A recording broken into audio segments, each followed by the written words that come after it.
এবারেও টেনে টুনে। বলতে কি ভাই, আমরা অবাক ওর আবৃত্তি শুনে। নাটকে ওর নেশা আছে খুব, পরের বিপদে ছোটে। পাড়ার তিন্নি বাংলায় নাকি 30 পেয়েছে মোটে, কিন্তু মেয়েটি খেলাধুলাতে 10 খানা গায়ে নামে।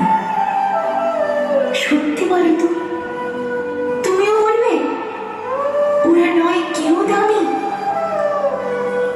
চাই যে অনেক ইঞ্জিনিয়ার, চাই আরো ডাক্তার, পাশাপাশি চাই শিল্পী, খেলুড়ে, স্নেহময়ী সিস্টার।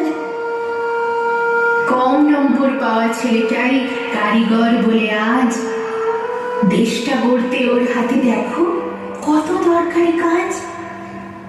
পরের দুঃখে কাতর যে মেয়ে মুক্তি করেছে কালো, কম নম্বর পেয়েছে বলে কি বলবে না ওকে ভালো? অভাবের টানে কলেজে পড়েনি, ছোট ধর্মার বাড়ি, তবু ছেলেটা বাবা মাকে দেখে, ভাড়াতে চালায় গাড়ি। তাই বলছি কি, শুধু নম্বরে হয় না কি মাপকাঠি? ভালো ছেলে মেয়ে বলতে কি ভাই, মানুষ চাইছে খাঁটি।